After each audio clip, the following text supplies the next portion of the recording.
Gemini really wants us to kind of rise up and spiral up, rather than down. It wants us to really heal our minds and take care of our mental capacities. And we have 30 days to kind of control our mindset and to reprogram it. We will be having, of course, on June 5th, this is one of the most important dates, the union of soulmate energy, enhancing our connection to our soulmates on all levels and all areas of our life. So we really, we want to have a good strategy and really understand what's at stake here and what we're working with. So Gemini brings up issues of guilt. In relationships, it can also grant us the ability to kind of synthesize with others, or even to synthesize within ourselves.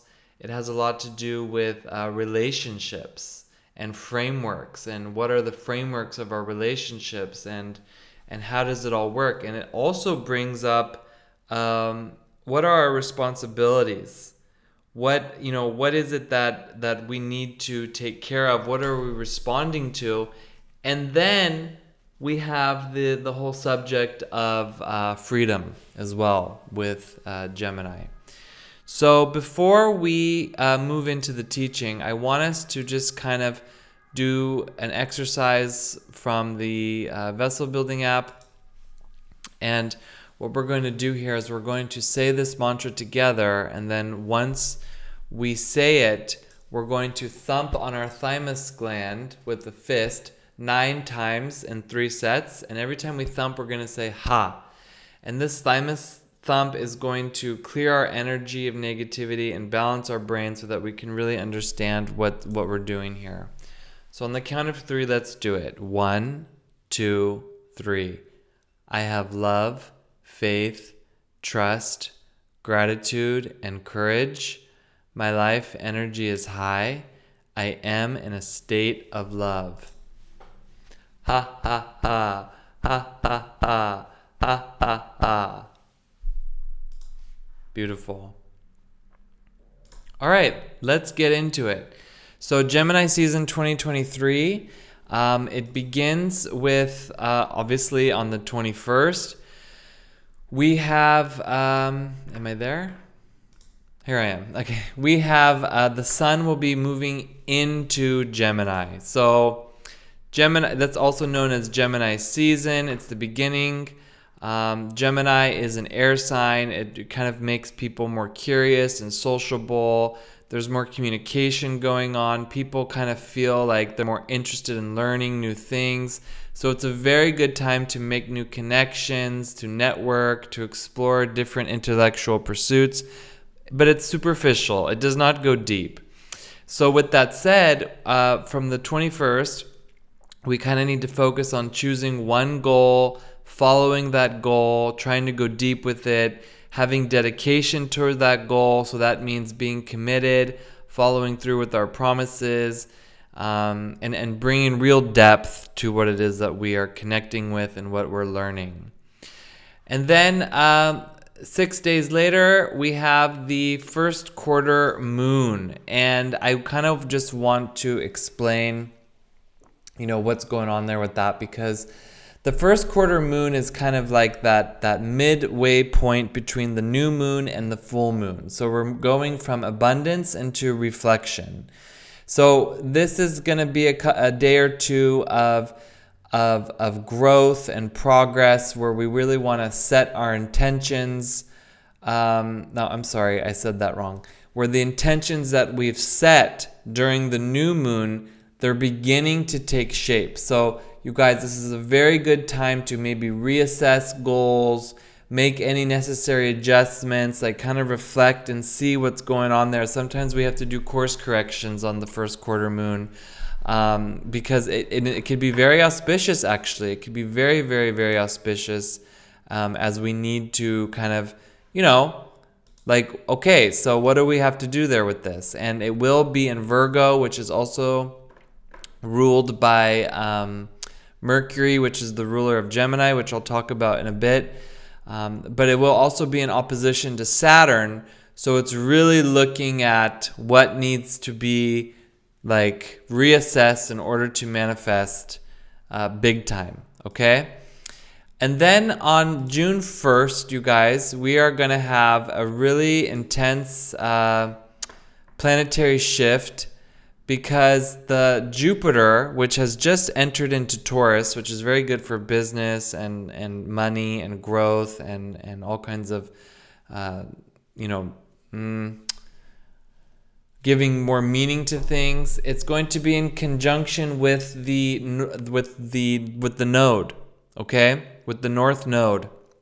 So wow, this is a lot of expansion and growth, which is with our life path, our destiny, where we are going. June 1st is a very positive day that's going to indicate a time for spiritual growth, personal growth. It's a very good time to pursue new opportunities, you guys. Take risks. It's a very successful day. At the same time, the moon on this day will more or less be in alignment with the South Node in Scorpio. So we're releasing old emotions so that we can really and truly push forward and beyond limitations. So Jupiter wants to pull us out of the limitations. And I love this, because the more that we kind of unlimit ourselves, the more accurate that we can get positive feedback from reality. So it's about overcoming like our anger and overcoming our pride, becoming a little bit more courageous. The moon that's going to be close to Scorpio in the South Node, it's like basically telling us, giving us the courage to let go, okay?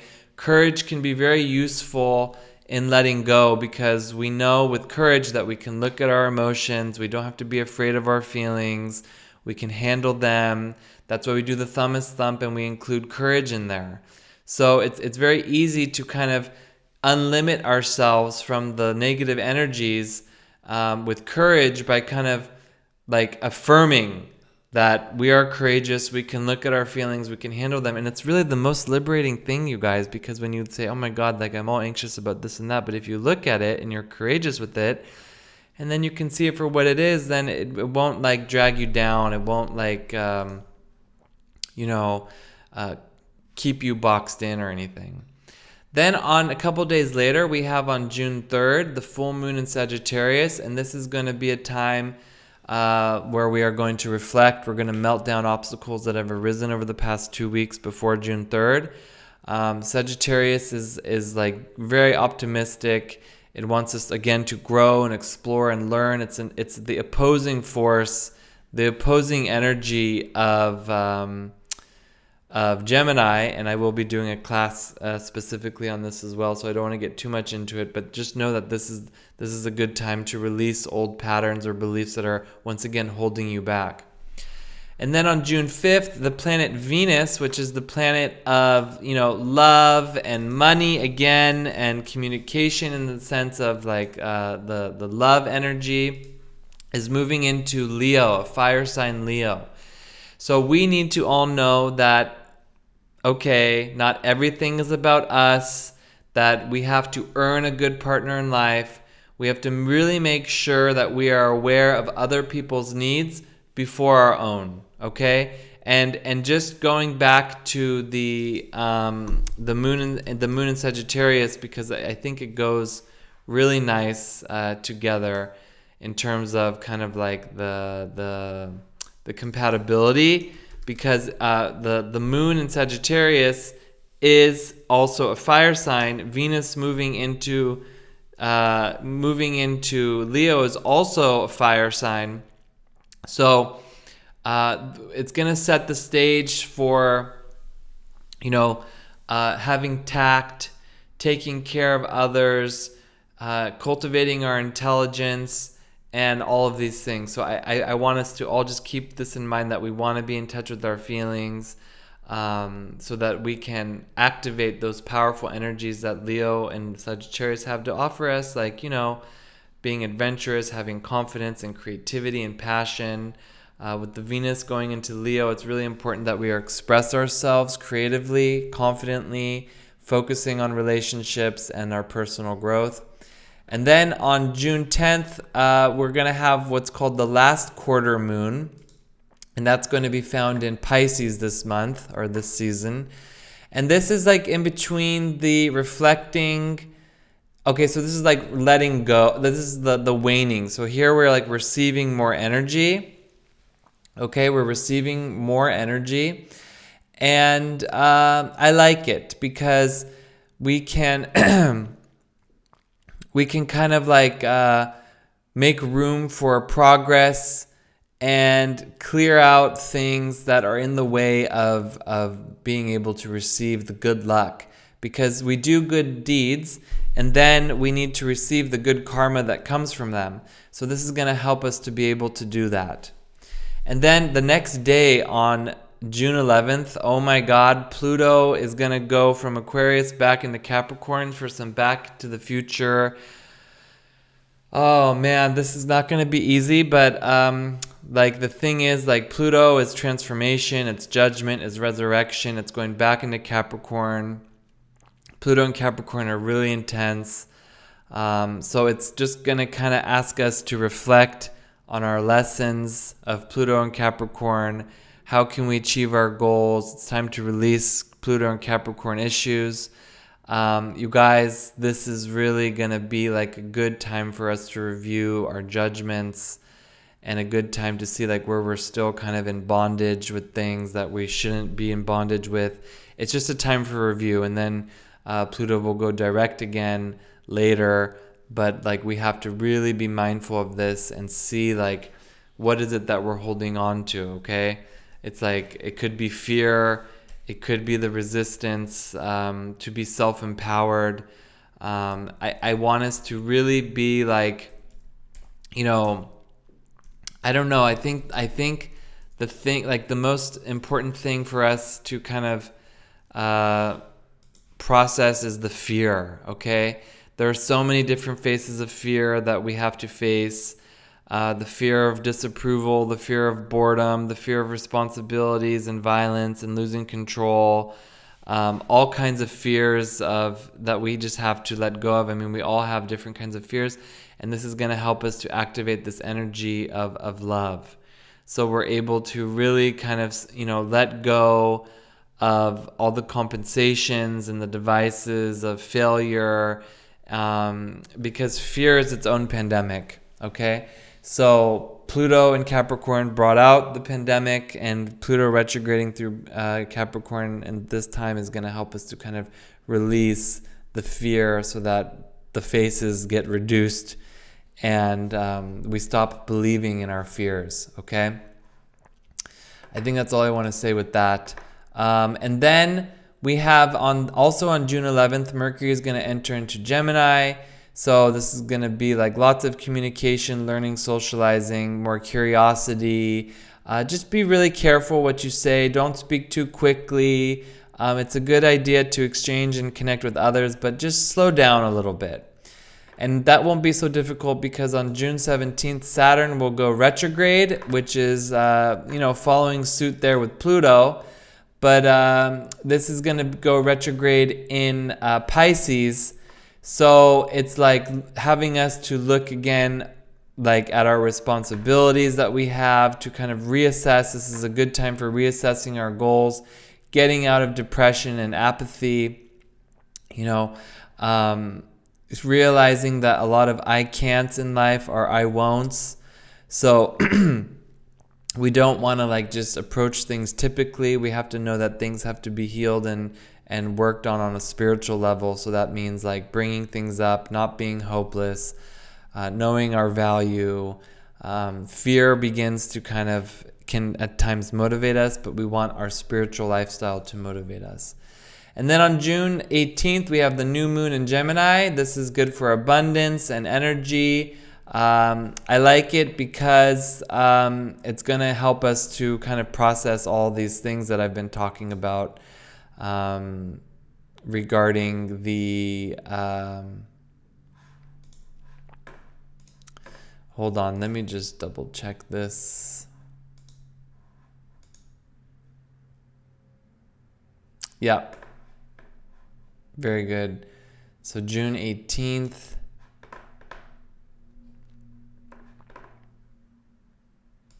Yeah, so this is about having like a good creative mind.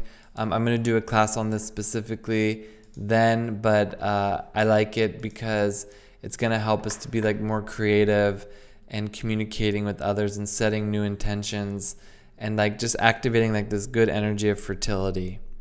And then on June 19th, the next day, we have a nice aspect between Jupiter and Saturn. And this is going to help us to have like more growth, more progress, the ability to kind of like pursue those opportunities that we've been putting off.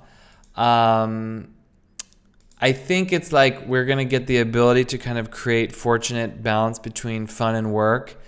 It's going to help us to be a little bit more confident and using good judgment and having like a good potential for long-term success in many, many different aspects of our life. I love it, you guys. This is very, very, very, very good. So again, and then on June 5th, I don't have it here, but we have the beautiful union of soulmate energy that's going to be occurring there also within the Gemini season. So I want to talk a little bit about where Gemini is manifesting in the body. And this is what you're seeing here, like on the guy's arms on the front side. You can't see it from the back, but we have here the Gemini pathway, and it's connected with your lungs, okay? And we cannot live without our lungs, okay? Without air. We need, with that, in 3 minutes time, it's like we start to do damage, like without oxygen. But the thing is that today there's so much stuff in the air, the lungs need all the support they can get. They are becoming more and more essential for respiration, the exchanging of gases, mostly oxygen and carbon dioxide. It also is able to exchange energy into chi. The lungs also help us to detox. So we need our lungs to sing, to speak, to vocalize to ourselves. Because the lungs draw in air, they draw in the energy, and then it cascades throughout the rest of our body. And the beautiful thing is that we're not supposed to hold on to the air. We're supposed to inhale, exhale, and this is that energy of life. If we hold on, then we're going to die. So we want to treat our lungs well. We're going to do a healing meditation. We're going to download the light that we need for this month ahead, all those transits that I was talking about there. And just know, also the more light and the more oxygen that you have in your body, the more resistance and the more immunity you have to infection.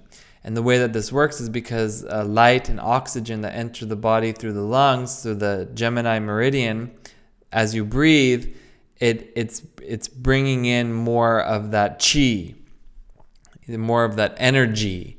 So the healthier the lungs, the higher the amount of oxygen and energy that you have in your body. So when you suppress through smoking or breathing in a shallow way, it sucks because the lungs are a primary elimination channel for toxins. And there are cases in life where people cannot really breathe easily, like if there's bronchial or lung infections, coughs, asthma, stuff like that. So the healing meditation can help. The Gemini meridian is the first main pathway energy that the energy from the cosmos goes into. So during Gemini, or when we're working with Gemini issues, I have vitamins for the lungs. I have essential oils for Gemini. I have essential oils for the lungs. If you're interested, please let me know. And it can improve lung function, respiration, downloading that energy through the lungs.